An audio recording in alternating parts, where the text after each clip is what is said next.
राधिकाये तदालये कृष्णाय कृष्णभक्ताय तद्भक्ताय नमो नमः। कर्पूरगौरं करुणावतारं संसारसारं भुजगेन्द्रहारं सदा वसन्तं हृदयारविन्दे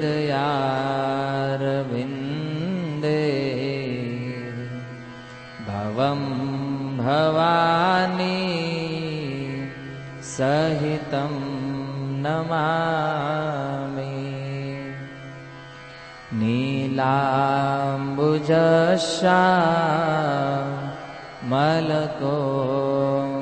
नीलाम्बुजश्यामलकोमलाङ्गो सीतासमारो पीतवामभागम्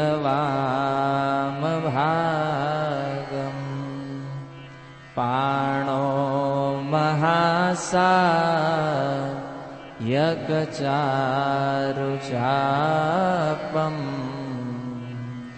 नमामि रामं रघुवंशनाथम् यस्या कदापि वसना चलखेलनोत्थ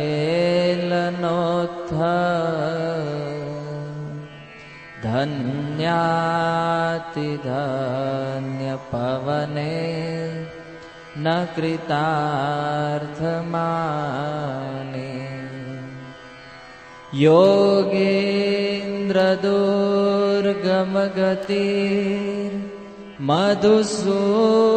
योगेन्द्रदुर्गमगतिर्मधुसूदनोऽपि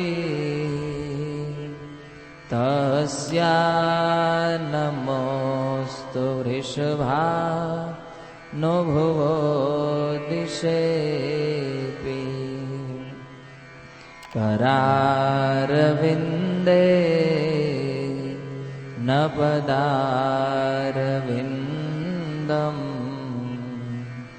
मुखारविन्दे विनिवेशयन्तम् वटस्य पत्रस्य पुटे शयानम्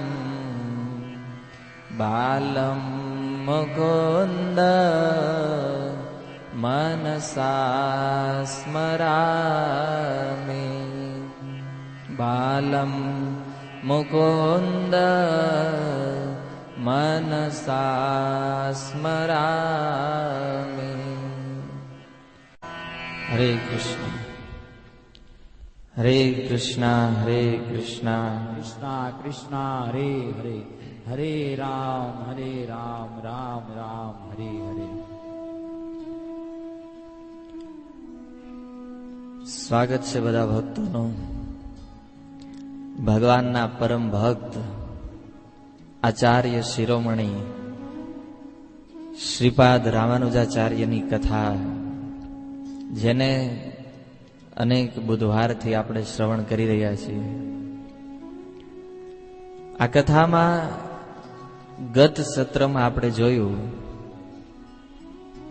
કે પોતાના ગુરુ યાદવ પ્રકાશ દ્વારા રામાનુજાચાર્યને મારી નાખવાનો એક બહુ મોટું ષડયંત્ર, અને યાદવ પ્રકાશ એ ષડયંત્રમાં અસફળ રહ્યા, ને યાદવ પ્રકાશ દ્વારા રામાનુજને મારવાની આ જે ઘટના હતી એ સફળ ન થઈ.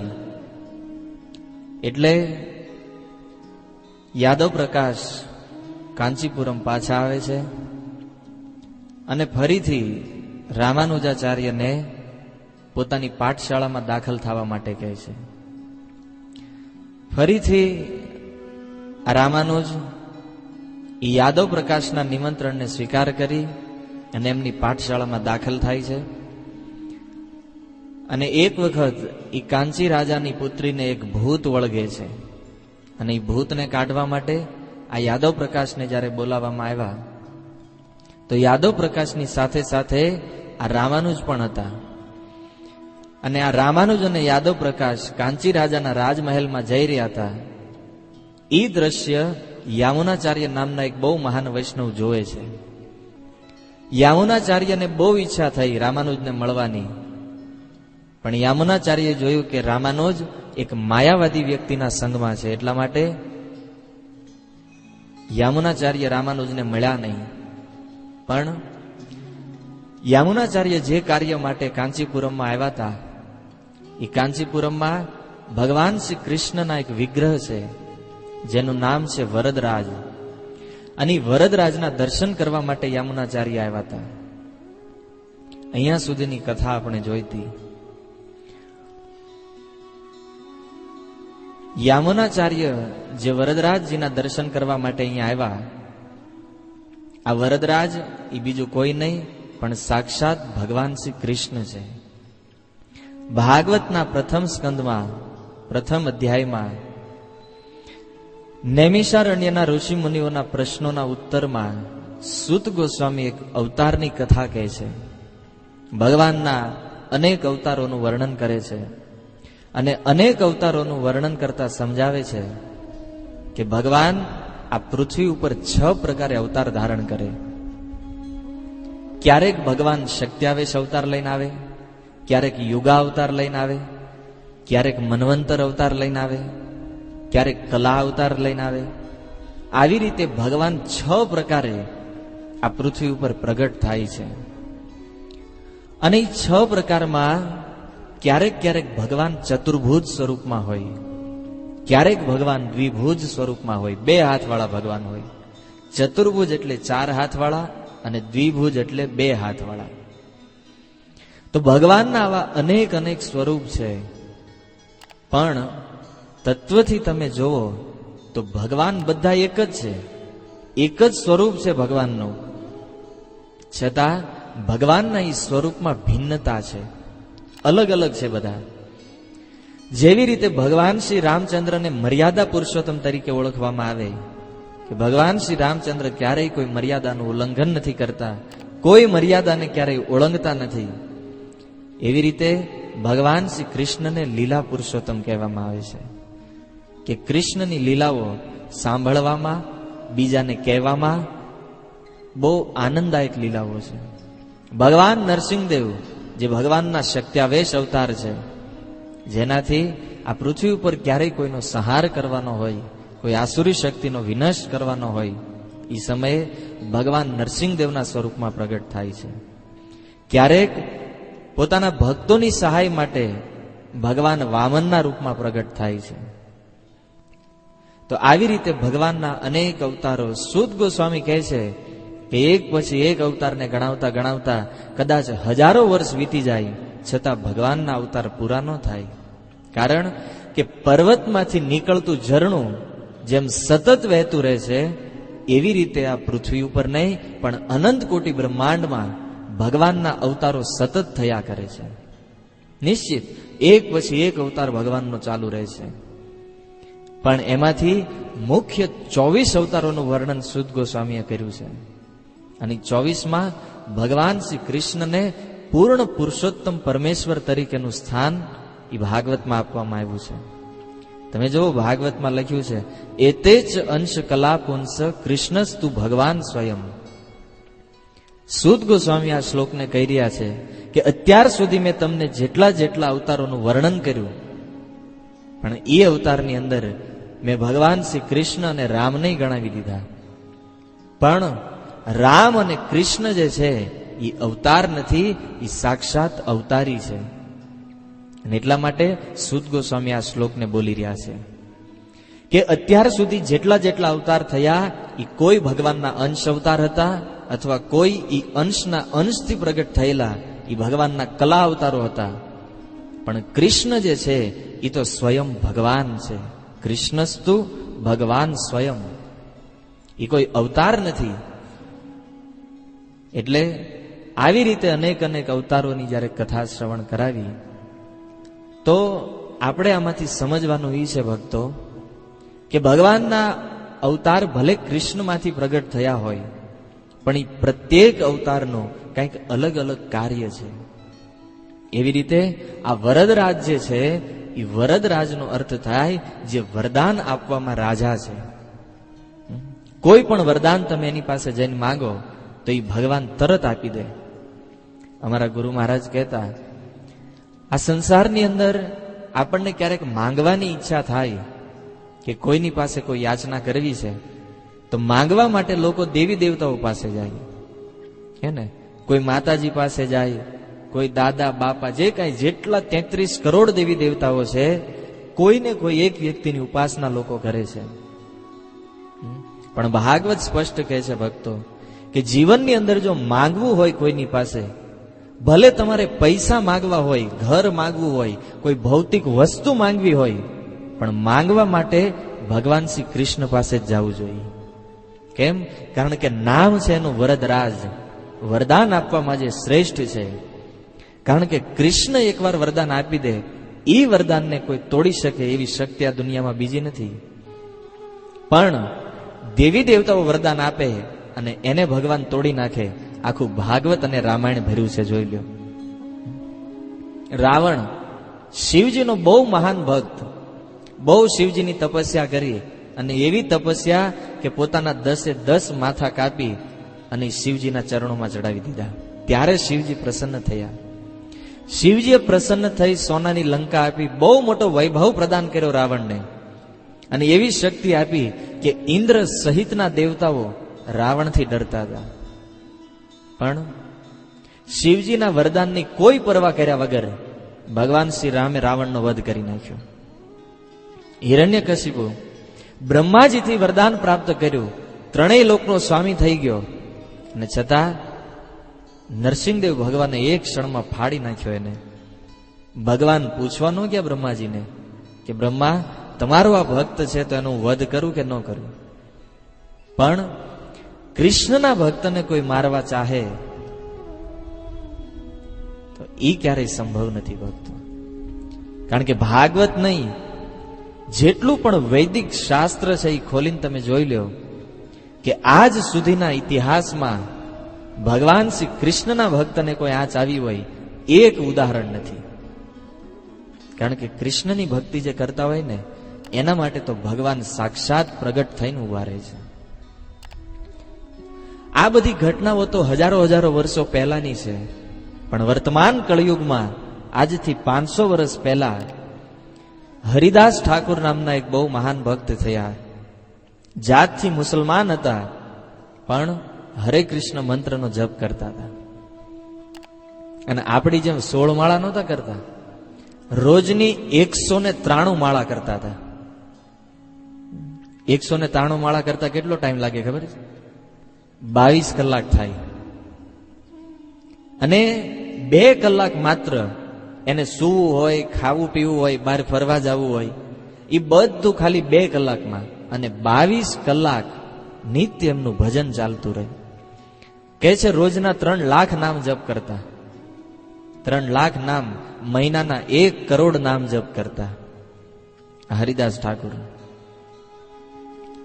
પણ જાતથી મુસલમાન હતા, અને એ સમયે આ ભારતનું શાસન એ મુસલમાન બાદશાહોના હાથમાં હતું. અને ઇસ્લામ બાદશાહ એને બોલાવી અને એને કીધું કે હરિદાસ, તું જે મંત્ર, જે નામ લઈ રહ્યો છો એ હિન્દુનું નામ છે, અને આ તો ઇસ્લામની વિરુદ્ધ વાત છે. કાં તો તું હરિનામ બંધ કરી દે, અથવા તો તને એ 22 બજારની અંદર મારી અને તારો પ્રાણ લઈ લેવામાં આવશે. અને 22 બજાર એટલે એક બજારની અંદર રાજાના સૈનિકો અપરાધી વ્યક્તિને મારે, અને એક બજારમાં જો એનું શરીર ન છૂટે, એના પ્રાણ ન નીકળે, તો એને બીજી બજારમાં લઈ જાય અને ન્યા પાછો મારે. આવી રીતે 22 શેરીઓ હતી, જેને 22 બજારના નામથી ઓળખવામાં આવે છે. અને આજ સુધીનો ઇતિહાસ એવો હતો ભક્તો કે એક બજારમાં કોઈ વ્યક્તિને મારતા મારતા લઈ જાય, અને પહેલી શેરી હજી પૂરી ન થાય ત્યાં વ્યક્તિ મરી જતા. તમે કલ્પના કરો કેટલી ભયંકર સજા આપતા હશે. અને હરિદાસ ઠાકોરને સૈનિકો લઈને આવ્યા 22 બજારમાં, એક પછી એક બજારમાં મારતા જાય, પણ હરિદાસના પ્રાણ ન છૂટે. નિત્ય જેમ જેમ સૈનિકો મારતા જાય, હરિદાસના મુખમાંથી મહામંત્ર નીકળતો જાય, હરે કૃષ્ણ કૃષ્ણ કૃષ્ણ હરે હરે, હરે રામ રામ રામ હરે હરે. રાજાના સૈનિકો મારતા જાય, પણ બીજા લોકોથી સહન ન થયું. બધા લોકો આવીને કે હરિદાસ આ નામ લેવાનું છોડી દો, કારણ કે જીવન બચી જાય તો ભક્તિ તો બીજી વાર થશે. અને એક વખત તો મારતા મારતા એ બાદશાહના સૈનિકોને દયા આવી ગઈ કે હરિદાસ હવે આ તમે હરિનામ છોડી દો અને તમે આ શહેરને છોડીને કંઈક બીજે વયા જાઓ. અને એ સમય હરિદાસ બહુ સુંદર શ્લોક કહે છે કે ખંડ ખંડ હય યદી, ખંડ ખંડ હય દેહ જાય યદી પ્રાણ, તબુ ન છાડી આમી વદને હરિનામ. મારા શરીરના તમે રાય રાય જેટલા નાના ટુકડા કરી નાખો અને પ્રત્યેક ટુકડાને ઉપાડીને જોવો, એમાંથી આ મહામંત્રનો અવાજ નીકળતો છે કૃષ્ણ.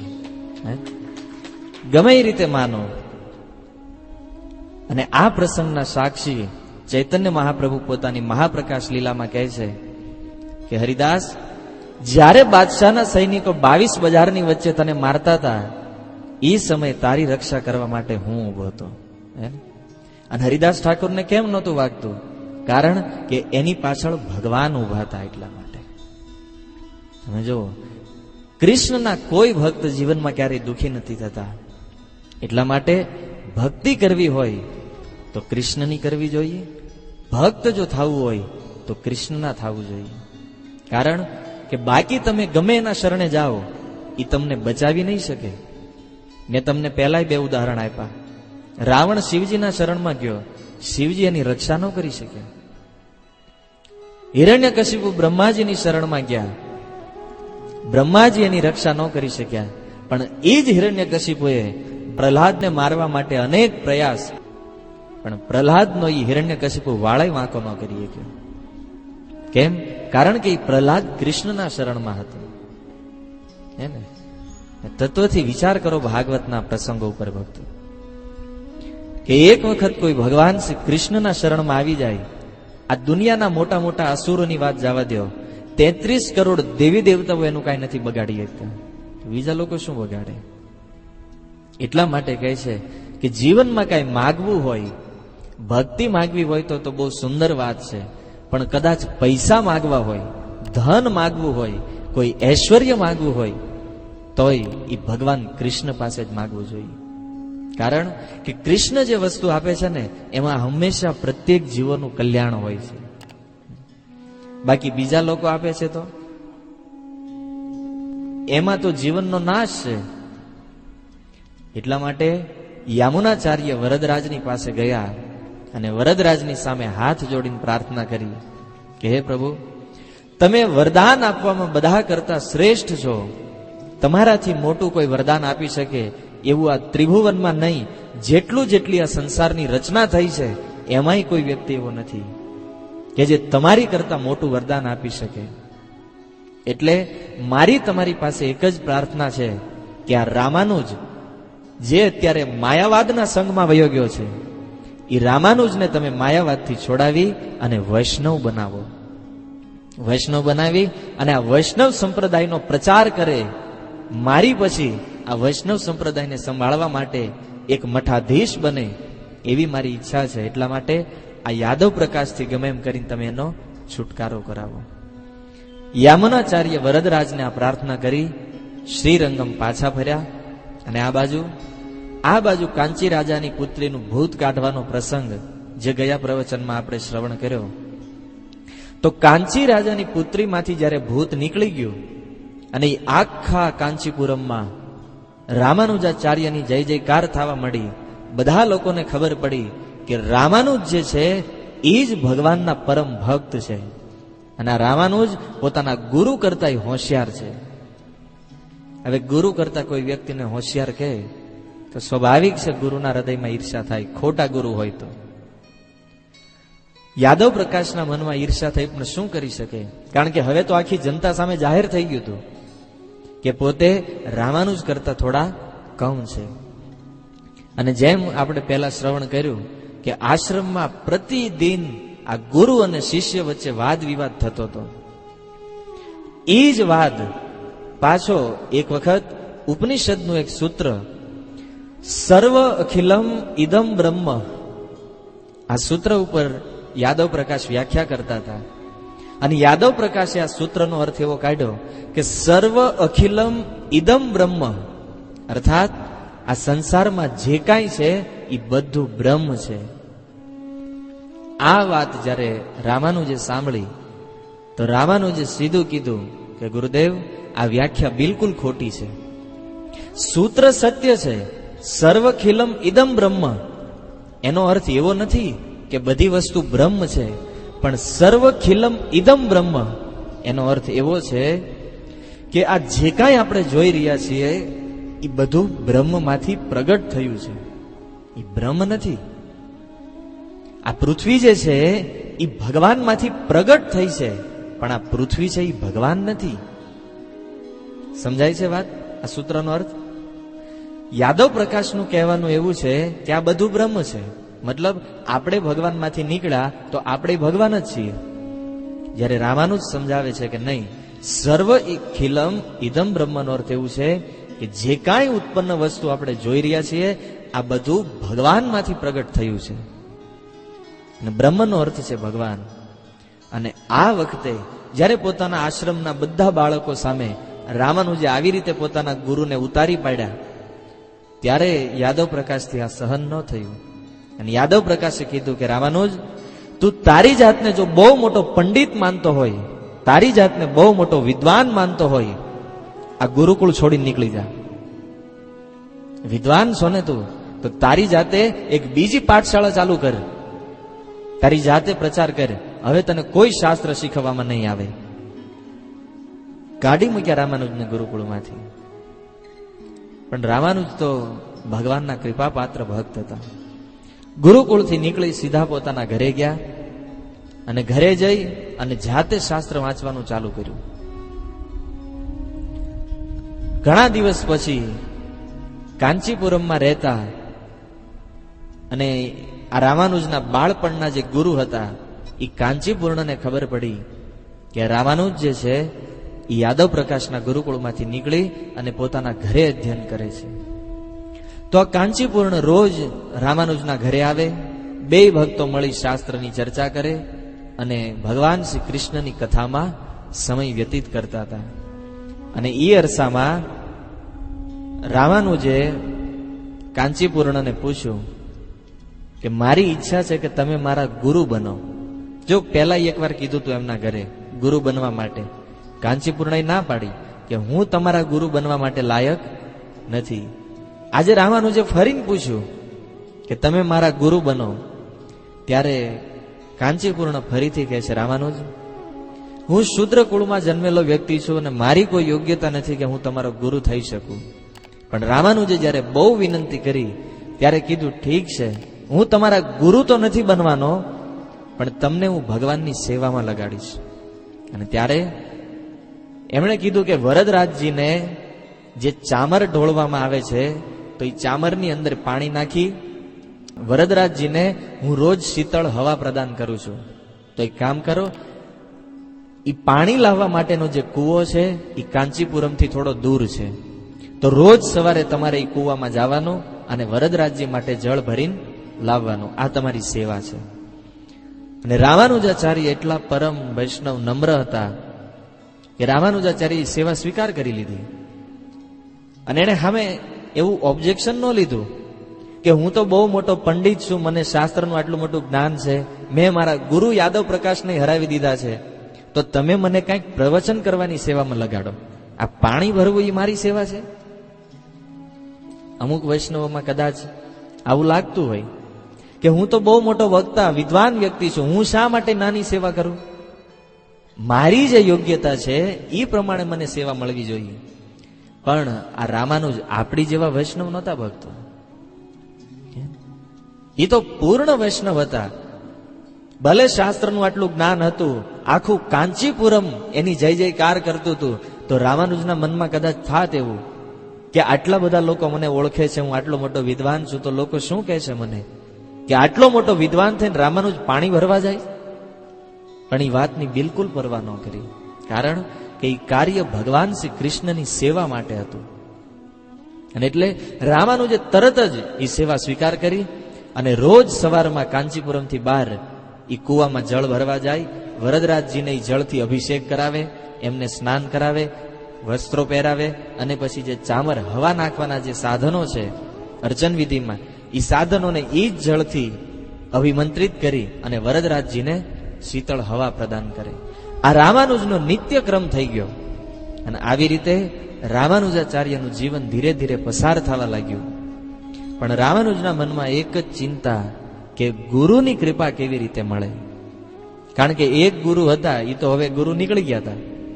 બીજા ગુરુ હતા, એ ગુરુ બનવા માટે તૈયાર નહોતા. તો મનમાં એક એવી ઈચ્છા હતી કે મારે કોઈ ગુરુ આવે. તો વિચાર કરતા હતા કે ગુરુની કૃપા કેવી રીતે મળે. આપણે હોય તો કદાચ વિચાર કરવી કે ગુરુની સાથે રહેવાથી, ગુરુની પાસે જવાથી, કે ગુરુની નિત્ય સાથે ફરવાથી ગુરુ આપણને ઓળખતા થઈ જાય, આપણું નામ ગુરુ જાણતા હોય તો જ ગુરુની કૃપા મળે. આ વાત બિલકુલ ખોટી છે ભક્તો.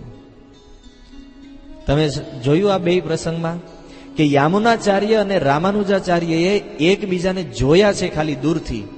એ રામાનુજાચાર્યએ નથી જોયા યામુનાચાર્યને. યામુનાચાર્યએ રામાનુજને જોયા છે કે આ રામાનુજ છે, છતાં જીવનમાં એ બે ક્યારેય મળવાના નથી. છતાં એ ગુરુ શિષ્ય બનશે.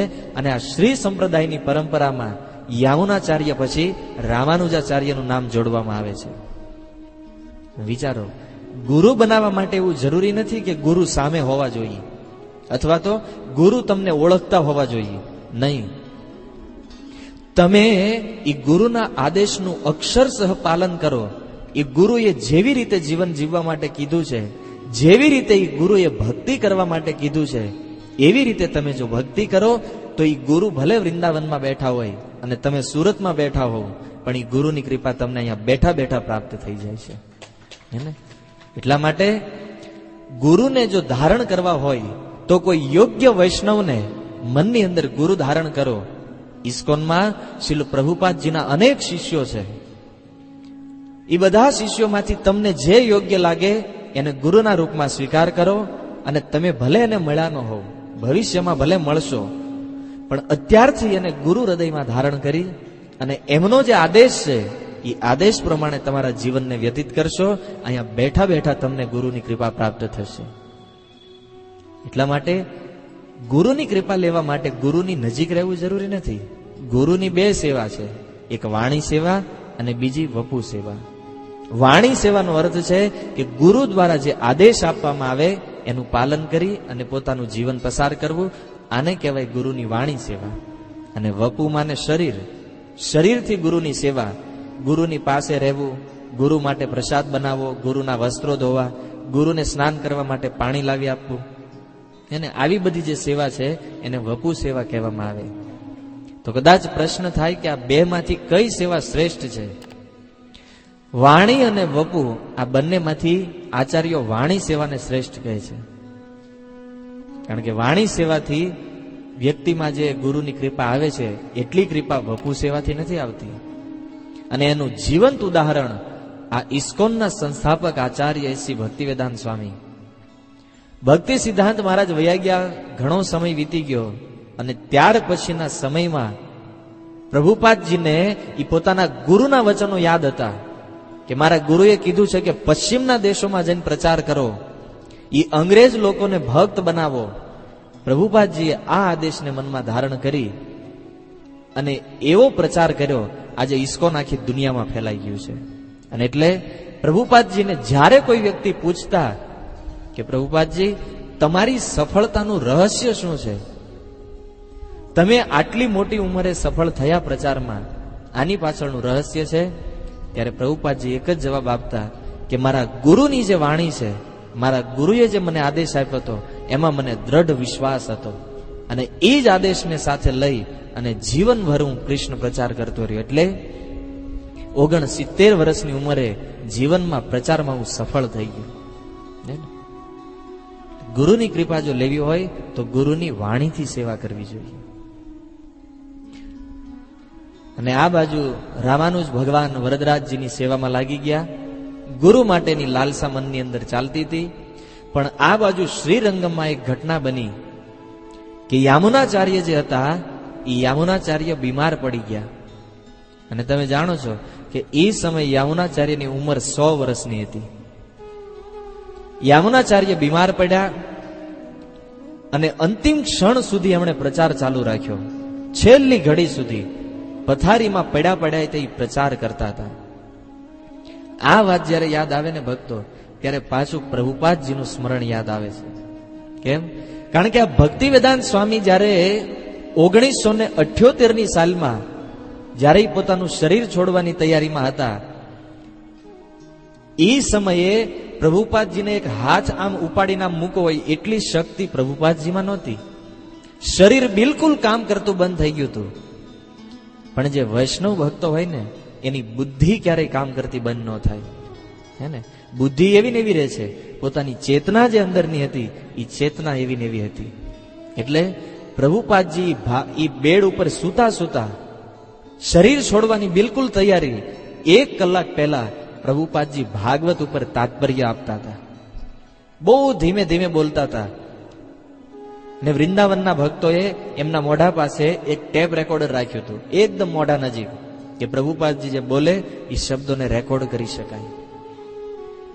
તો પ્રભુપાદજીના જે શબ્દો હતા ભક્તો, એ શબ્દો એટલા અસરકારક હતા કે એ શબ્દ ઉપરથી ખબર પડે કે પ્રભુપાદજીની ચેતના કેટલી પાવરફુલ હતી. ભલે પડ્યા છે પથારીમાં, છતાં અંતિમ ક્ષણે શરીર જવાની તૈયારીમાં છે અને એવા સમયે પ્રભુપાદજી ભાગવતનું તાત્પર્ય આપી રહ્યા હતા. આ વૈષ્ણવનું લક્ષણ છે ભક્ત.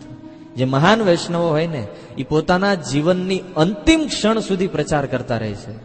કારણ મનમાં એક જ ઈચ્છા હોય કે બને એટલું આ સંસારના જીવોને, જે બદ્ધ જીવો છે એને બહાર કાઢી અને ભગવાનના શરણમાં લઈ જાઓ. યામુનાચાર્ય તે 100 વર્ષની ઉંમરે હજી એમનું પ્રચાર કાર્ય ચાલુ હતું. પણ બીમારીની અવસ્થા, બીમાર થઈ ગયા અને યામુનાચાર્યને લાગ્યું કે મારા જીવનનો અંતિમ સમય હવે આવી ગયો છે, અંતિમ ક્ષણ નજીક છે. પણ એના મનમાં એક ઈચ્છા હતી કે આજે રામાનુજ નામનો જે વ્યક્તિ છે એ રામાનુજ મારી પાસે આવે અને આવી અને મારું આજે આખો પ્રચારનું જે હેન્ડલ છે એ પ્રચારનું હેન્ડલ એ સંભાળે, એ હેડ વ્યક્તિ બને મારી પછી. યામુનાચાર્યના મનમાં ઈચ્છા, પણ આ ઈચ્છા કોઈને કહી ન શકે કે મારી આવી ઈચ્છા છે. આ લાલસા હતી ને એ લાલસા એવી તીવ્ર થઈ કે એ લાલસામાં ને લાલસામાં એ યામુનાચાર્યએ 100 વર્ષની ઉંમરે 8 શ્લોકોની રચના કરી. અને 8 શ્લોકોને સ્તોત્ર રત્નમના નામથી ઓળખવામાં આવે છે. એ 8 શ્લોકોની રચના કરી અને એ પોતાના બધા શિષ્યોને આપી દીધી કે આ 8 શ્લોકોને તમારે નિત્ય સ્મરણ કરતા રહેવાનું છે. જેવી રીતે શિક્ષા અષ્ટક ચૈતન્ય મહાપ્રભુએ 8 શ્લોકો આપ્યા છે, એમ આ યામુનાચાર્યએ પોતાના શિષ્યોને 8 શ્લોકો આપ્યા અને કીધું કે તમે જે જગ્યાએ જાઓ ત્યાં 8 શ્લોકોને ગાતા ફરજો, 8 શ્લોકોને હંમેશા ગાતા રહેજો. હવે યામુનાચાર્ય બીમાર પડ્યા તો કોઈ શિષ્યો એમને મૂકીને ક્યાંય જાય નહીં. પ્રચાર કાર્ય બધું બંધ થઈ ગયું, કથા કીર્તન બધું બંધ. બધા ભક્તો એક જ ચિંતામાં કે યામુનાચાર્ય જો વયા જાહે તો આપણે બધા અહીં જીવીને શું કરશું? કારણ કે ગુરુ જો ન હોય તો શિષ્યનું શું કામ છે અહીંયા? અને યામુનાચાર્ય તો પથારીમાં પડ્યા હતા, પણ એમના 2 શિષ્યોએ આવી અને યામુનાચાર્યને એક બહુ સુંદર પ્રશ્ન કર્યો. વૈષ્ણવોએ સમજવા જેવો પ્રશ્ન છે કે એમના શિષ્ય દ્વારા એક સવાલ થયો કે ભગવાન મનથી પરે છે એવું તમે કીધું છે અને ભાગવતમાં લખ્યું છે કે ભગવાન જે છે એ આપણા મન અને બુદ્ધિથી પરે છે. તો જો ભગવાન મન અને બુદ્ધિથી પરે હોય તો એ ભગવાનને કેવી રીતે જાણી શકાય? કારણ કે ભગવાનને જાણવા માટે મનની જરૂર પડે અને મનથી તો એ ભગવાન પરે છે. તો પછી ભગવાનને જાણવા હોય તો શું કરવું પડે? એના જવાબમાં યામુનાચાર્ય બહુ સુંદર જવાબ આપે છે. ભક્તો, ભગવાન મનથી પરે છે, આ વાત 100% સત્ય છે. ભગવાનને આપણા ભૌતિક મનથી પકડી નથી શકાતા, આ વાત બિલકુલ સત્ય છે. પણ એટલું જ સત્ય છે કે તમે જો ભગવાનને તમારા મનમાં લાવવા ઈચ્છતા હોય, તમારા મનની અંદર આ જ ભૌતિક મનથી તમે ભગવાનને જો ઓળખવા માંગતા હોય, તો ઈ ભગવાન શ્રી કૃષ્ણના જે ભક્તો છે, ભગવાન નારાયણના જે ભક્તો છે, ઈ ભક્તોની સેવા કરો. ઈ ભગવાન આપોઆપ તમારા હૃદયમાં પ્રગટ થઈ જશે. જો વૈષ્ણવોની કેટલી મહિમા બતાવી છે આમાં. ભગવાનના ભક્તોની સેવા કરો, કોઈ શાસ્ત્ર નહીં ખોલવું પડે. અરે શાસ્ત્રની વાત છોડો, સ્વયં ઈ નારાયણ ભગવાન કૃષ્ણ તમારા મન અને હૃદયની પકડમાં આવી જાય છે, માત્ર ભક્તોની સેવા કરવાથી. એટલા માટે યામુનાચાર્યએ સમજાવ્યું કે વૈષ્ણવોની સેવા, સાધુઓની સેવા એ કેટલું મોટું ફળ પ્રદાન કરી શકે છે. બાકી ચોપડા તમે ગમે એટલા વાંચશો, ગમે એટલા ગ્રંથો વાંચો, એ વાંચવાથી નહીં સમજાય ભક્તો. કારણ કે માત્ર ભાગવત અને ભગવદ્ ગીતાને વાંચવાથી કોઈ વ્યક્તિ ભક્ત નથી બની શકતા. એ ભાગવત અને ભગવદ્ ગીતાને વાંચવા સાથે એ ભગવાનના ભક્તોની સેવા જ્યારે કરવામાં આવે, અને આપણા દ્વારા કરવામાં આવેલી સેવાથી એ ભગવાન નારાયણના ભક્તો જ્યારે પ્રસન્ન થાય, અને એ ભક્તો પ્રસન્ન થઈ અને આપણને જ્યારે કૃપા આપે, આપણને આશીર્વાદ આપે, એ સમય ભાગવતના અર્થો એક પછી એક તમારા હૃદયમાં ખુલવા મળે. કારણ કે પુસ્તકથી નકરું જ્ઞાન નથી આવતું ભક્તો. મેં યામુનાચાર્યના પ્રસંગમાં પહેલાય કીધું હતું કે પુસ્તકો આ સંસારમાં બધા લોકોની પાસે છે, પણ છતાં સત્યના જ્ઞાનથી બધા લોકો દૂર છે. એનું કારણ કે માત્ર ચોપડાઓ વાંચવાથી જ્ઞાન નહીં આવે. જ્ઞાન લેવા માટેનું સૌથી મોટું રહસ્ય યામુનાચાર્ય પ્રગટ કરે છે, અને એ રહસ્ય છે ભગવાનના ભક્તોની સેવા. ભક્તોની સેવા કરો, બધી ભક્તિ, શાસ્ત્રનું બધું રહસ્ય તમારા મન અને હૃદયમાં આપોઆપ પ્રગટ થઈ જાય છે. અને આગળ કીધું કે આ તો થશે, ભગવાન તમારા મનમાં આવી જશે. અને જ્યારે જ્યારે તમને જીવનમાં કાંઈ ન ખબર પડે, તમને કોઈ પ્રશ્ન થાય કે અમારે શું કરવું જોઈએ, એ સમયે તમારે મહાજનોના પદોનું આચરણ કરવું. અર્થાત મહાભારતની અંદર વેદવ્યાસ મહારાજે લખ્યું છે, મહાજનો યેન ગતસ પંથા, જે રસ્તે આપણા મહાજનો ચાલ્યા છે એ જ રસ્તે આપણે ચાલવું જોઈએ. તો પ્રશ્ન થાય કે મહાજનો કોણ છે? ધર્મને જાણવા વાળા 12 મહાજનો છે. બ્રહ્માજી, નારદજી, બ્રહ્માજીના 4 પુત્ર, બ્રહ્મા, નારદ, કુમાર, ભગવાન કપિલ, સુખદેવ ગોસ્વામી, બલિ મહારાજ, મનુ મહારાજ, જનક મહારાજ, પ્રહલાદ મહારાજ, યમરાજ, ભીષ્મ પિતામહ. આ 12 વ્યક્તિઓ એ ધર્મને જાણવા વાળા, આ 12 વ્યક્તિઓ જે છે એ ધર્મને પૂરી રીતે જાણે છે. તો આ 12 વ્યક્તિઓએ જીવનમાં જેવું આચરણ કર્યું એવું આચરણ આપણે કરવું જોઈએ.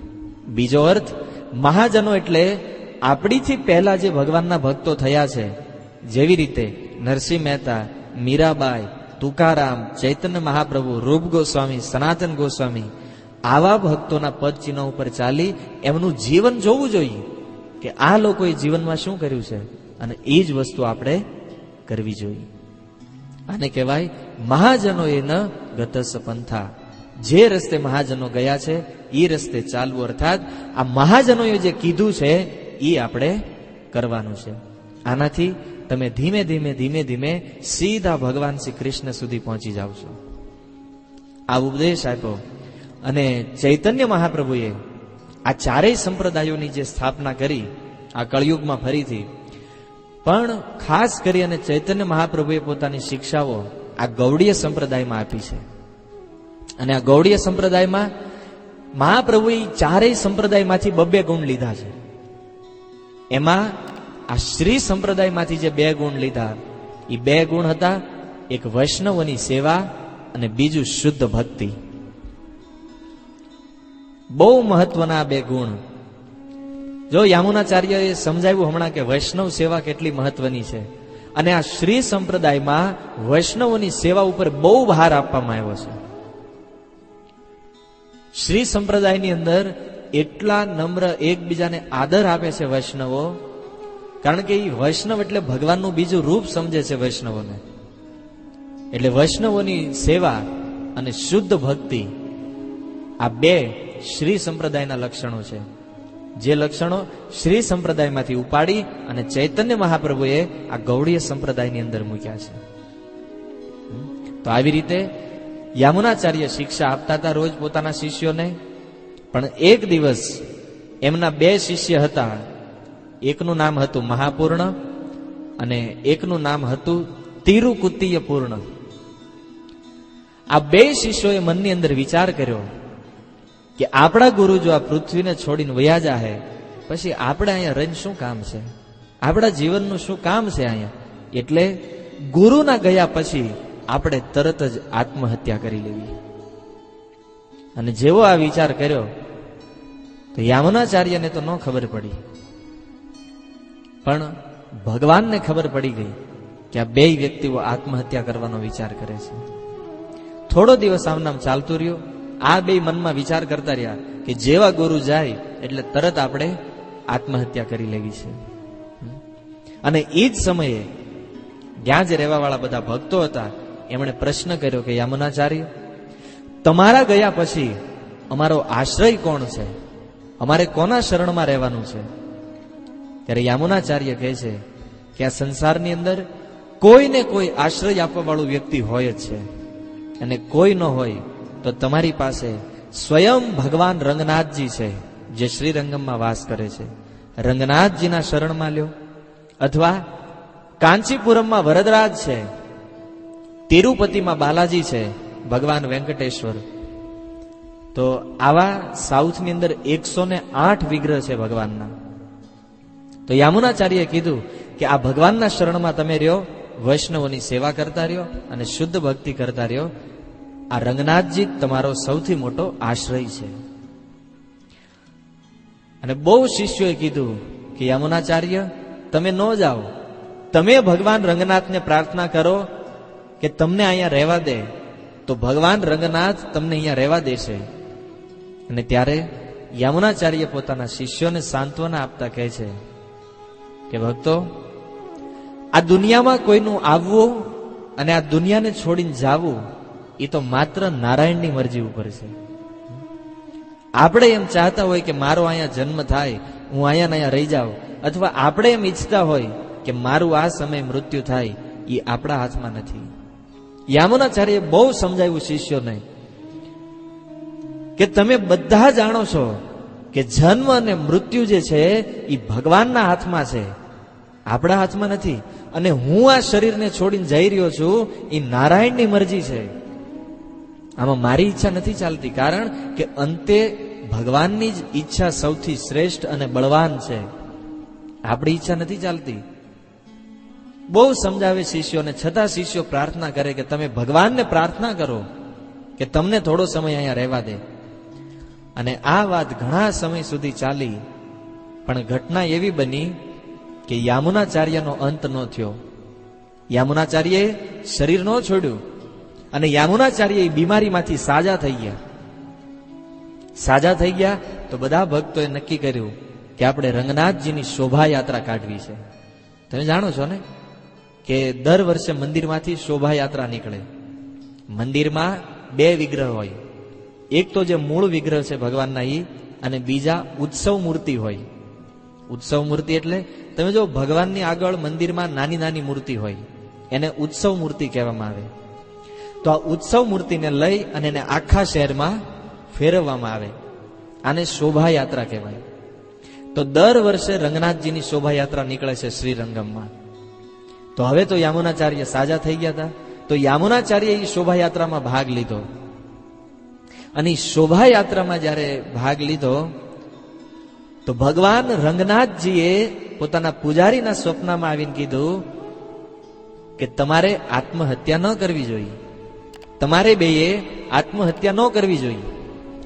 હવે પૂજારી તો આ વાતને કઈ સમજ્યા નહીં, એટલે એને આવી અને સીધું યામુનાચાર્યને કીધું કે ગુરુદેવ, ભગવાને મને સ્વપ્નમાં આદેશ આપ્યો છે કે તમારે બેએ આત્મહત્યા ન કરવી જોઈએ.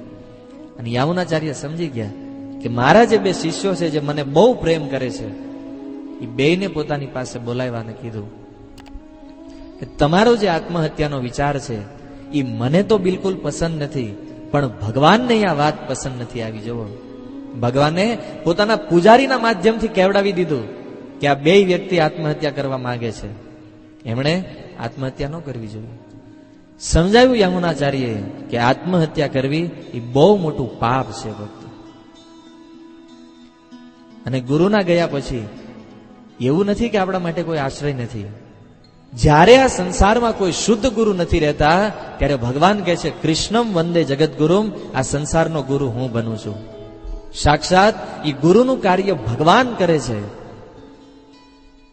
અને ચૈતન્ય ચરિતામૃતમાં સનાતન ગોસ્વામીને એકવાર આવો વિચાર આવેલો કે અમારો જન્મ બ્રાહ્મણ કુળમાં થયો, બ્રાહ્મણ કુળમાં જન્મ થવા છતાં અમે મુસલમાન બન્યા અને નવાબ હુસેન શાહની નોકરી સ્વીકારી અને એટલી હદે મુસલમાન થઈ ગયા કે એ લોકો કપડાય મુસલમાન જેવા પહેરવા માંડ્યા અને દાઢી મુસલમાન જેવી રાખવા માંડ્યા. અને ચૈતન્ય મહાપ્રભુને જ્યારે પહેલી વાર જોયા ત્યારે બેએ વિચાર કર્યો કે ધિક્કાર છે આપણા જીવનને કે બ્રાહ્મણ કુળમાં જન્મ થઈ અને એક યવનને ત્યાં નોકરી કરી રહ્યા છે. સનાતન ગોસ્વામીને બહુ દુઃખ લાગ્યું હૃદયમાં અને સનાતન ગોસ્વામીએ વિચાર કર્યો કે જગન્નાથજીનો જે રથયાત્રા નીકળે એ રથયાત્રાના દિવસે એ રથના પૈડા નીચે પોતાના શરીરને છોડી દેવું છે, અર્થાત આત્મહત્યા કરવી છે. ચૈતન્ય મહાપ્રભુને આ વાતની ખબર પડી અને મહાપ્રભુએ બહુ સુંદર શિક્ષા આપી છે. સનાતન ગોસ્વામીને કહે છે, સનાતન, જ્યારથી તમે બે મારા શરણમાં આવ્યા છો ત્યારથી આ શરીર જે છે એ તમારું નથી રહ્યું. એ તમારું શરીર એ મારી સંપત્તિ થઈ ગઈ છે અને મારી સંપત્તિને મને પૂછ્યા વગર તમે વાપરો છો. આ તો ગુરુનો સૌથી મોટો અપરાધ છે. તમે જુઓ, જીવનના મોટા મોટા નિર્ણય લોકો ગુરુને પૂછીને લે છે. તો શરીર છોડી દેવું કે આ સંસારની અંદર રહેવું એ તમે જાતે કેવી રીતે નક્કી કરી શકો? એટલા માટે ચૈતન્ય મહાપ્રભુના ઠપકાથી સનાતન ગોસ્વામી પછી વૃંદાવન વયા ગયા અને યામુનાચાર્યના કહેવાથી આ મહાપૂર્ણ અને તિરુકુતિય પૂર્ણ આ બેયને પોતાની ભૂલ સમજાણી અને બેયે યામુનાચાર્યના ચરણમાં પડી અને ક્ષમા યાચના કરી કે અમારાથી બહુ મોટો અપરાધ થઈ ગયો છે અને તમે અમને ક્ષમા કરો. ગુરુની પાસે જઈ ક્ષમા યાચના કરી અને હવે એમને ખબર પડી કે રંગનાથજીએ આપણને બેયને બચાવી લીધા છે. આવી રીતે શ્રીરંગમમાં જ્યારે થોડો સમય વીત્યો અને હવે હકીકતમાં આ યામુનાચાર્યના અંતિમ ક્ષણ આવી ગયા. દૂર દૂર સુધી ખબર ફેલાઈ ગઈ કે યામુનાચાર્ય ભગવાનના ધામમાં જવામાં હવે 1 કે 2 દિવસ બાકી છે.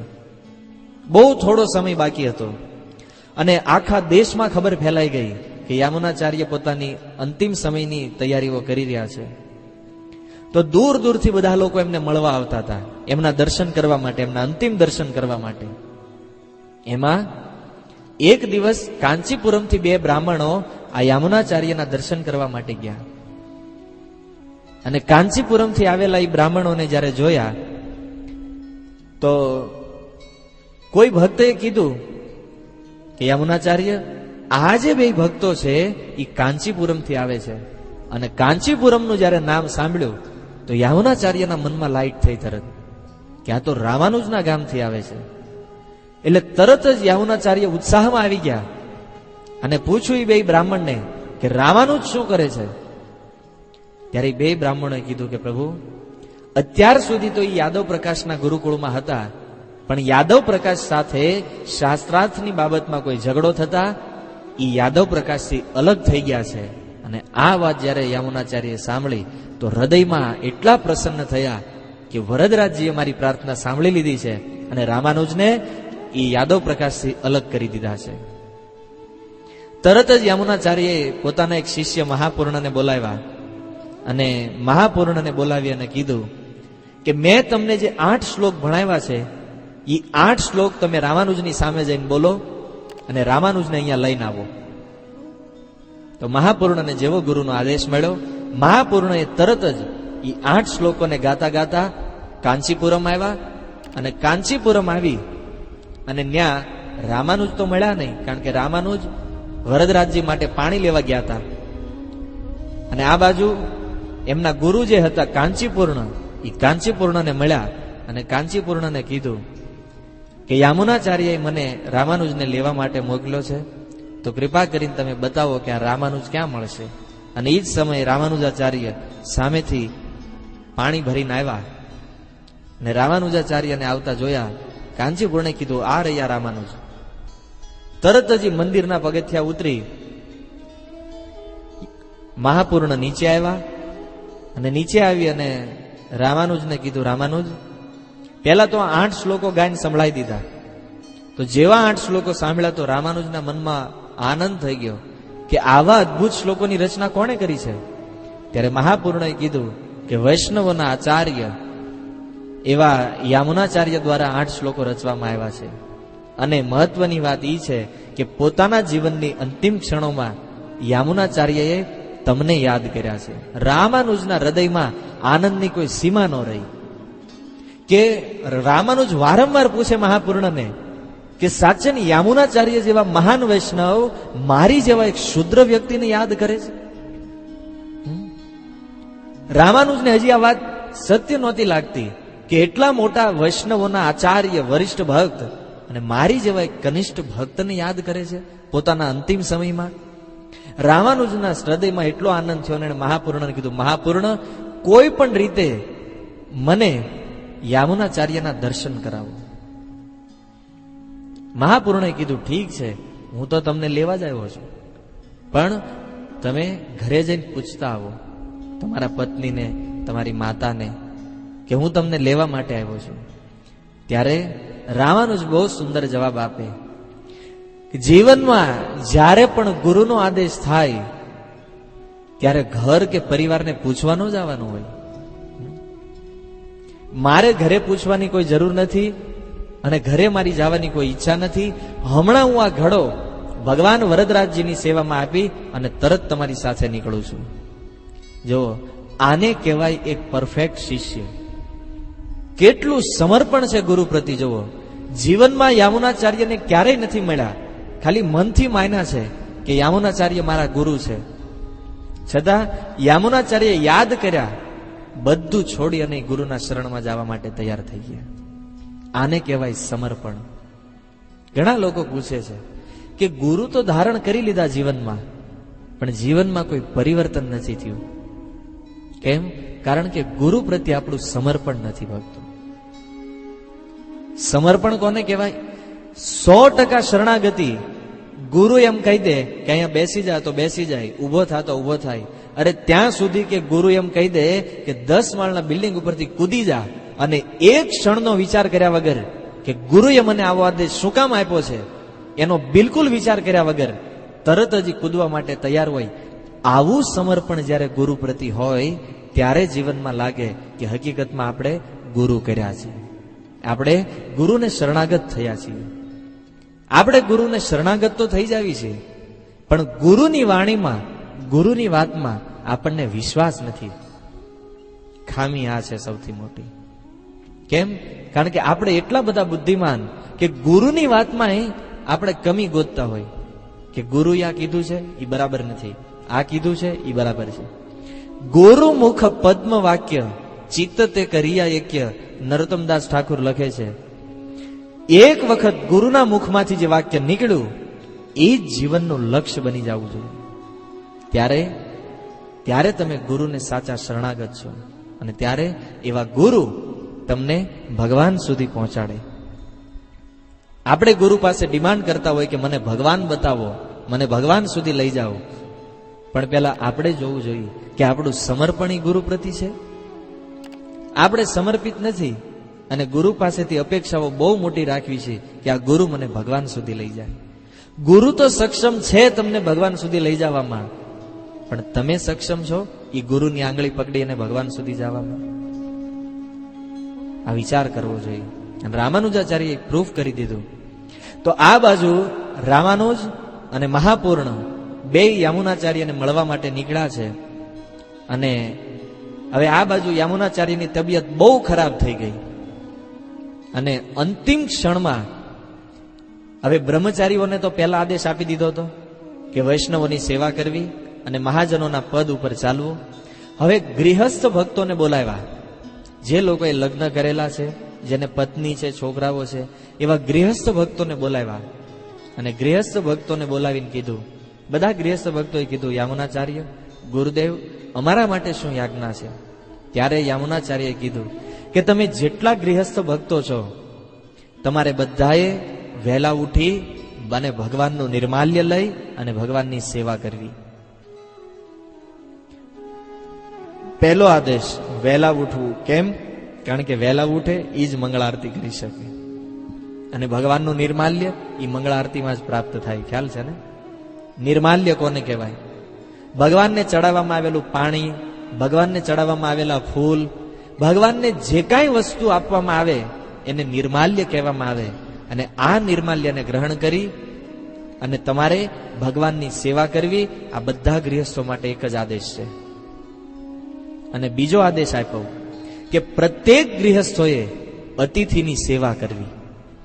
જે કોઈ ભક્ત તમારા ઘરે આવે, કોઈ વૈષ્ણવ તમારા ઘરે આવે, કોઈ અતિથિ તમારા ઘરે આવે, તો પ્રસન્ન મનથી, થોડું તે હૃદયમાં દુઃખ લગાડ્યા વગર એ આવનારા અતિથિઓની સેવા કરવી. અને જે ભગવાનના ભક્તો છે, જેમણે પ્રચારમાં પોતાનું જીવન સમર્પિત કર્યું છે, એવા ભક્તોને તમારે ધનથી, તનથી અને મનથી સહાય કરવી. આ જ તમારા બધા ગૃહસ્થ ભક્તોનું કર્તવ્ય છે. અંતિમ ઉપદેશ પોતાના ભક્તોને આપી અને યામુનાચાર્યએ પોતાના જીવનનો ત્યાગ કરી દીધો. હવે બન્યું એવું કે રામાનુજ અને મહાપૂર્ણ કાંચીપુરમથી નીકળ્યા હતા, પણ આવતા 2-3 દિવસનો સમય લાગે, કારણ કે ચાલીને આવવાનું, વાહન વ્યવસ્થા તો હતી નહીં. ચાલતા ચાલતા એમણે જોયું કે બહુ મોટી ભીડ થઈ ગઈ છે. અને ભીડ જો એટલે મહાપૂર્ણને ખ્યાલ આવી ગયો કે કંઈક નિશ્ચિત અમંગળકારી ઘટના બની છે. અને રસ્તામાં જ એમને ખબર પડી કે યામુનાચાર્યએ શરીર છોડી દીધું છે. અને આ વાત જ્યારે સાંભળી તો રામાનુજના હૃદયમાં બહુ દુઃખ થયું. તમે વિચાર કરો, જે ગુરુને આખા જીવનમાં નહોતા મળ્યા, એ ગુરુના જ્યારે દર્શન થવાના હતા, એ ગુરુને મળવાનું હતું, અને એ જ સમયે ગુરુએ શરીર છોડી દીધું. કેટલું મોટું દુઃખની વાત છે કે જેનાથી જીવનનું પરિવર્તન થવાનું હતું, એ ગુરુને મળતા મળતા રહી ગયા.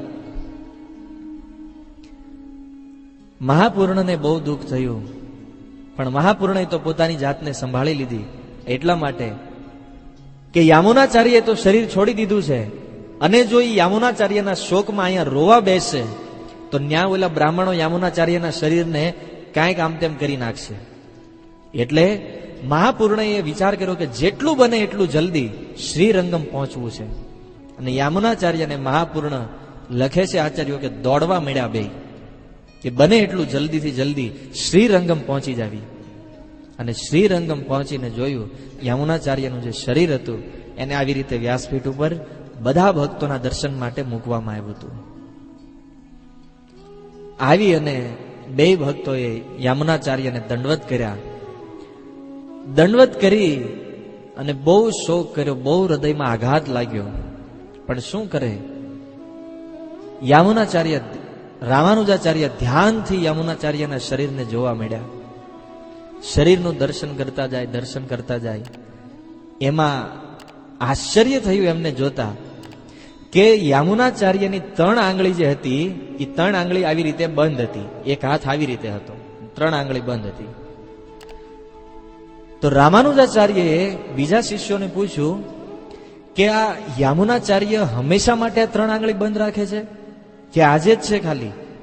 તો બધા શિષ્યોએ કીધું કે આવું તો અમે પહેલી વાર જોઈએ છીએ, કે 3 આંગળી બંધ છે, આનો શું અર્થ છે? બધા ભક્તો વિચાર કરે, ઉભા રહીને વિચારે કે 3 આંગળી બંધ, આનું શું તાત્પર્ય હોઈ શકે? અને એ સમયે રામાનુજ સમજી ગયા કે આ 3 આંગળી શા માટે બંધ રાખવામાં આવી છે. તો રામાનુજને તો મનમાં તરત ખબર પડી ગઈ કે યામુનાચાર્યની કોઈ અંતિમ 3 ઈચ્છાઓ બાકી રહી ગઈ છે, જેના કારણે આ 3 આંગળીઓ બંધ છે. અને જો કોઈ વૈષ્ણવ એ 3 ઈચ્છાઓને પૂરી કરવાનું વચન લે તો એ 3 આંગળીઓ ખુલી જાય. અને રામાનુજાચાર્ય નક્કી કર્યું કે આ યામુનાચાર્યની અધૂરી રહેલી 3 ઈચ્છાઓ એ પોતે પૂર્ણ કરશે. અને એ 3 ઈચ્છાઓ કઈ હતી એ આપણે આવતા બુધવારે જોઈશું.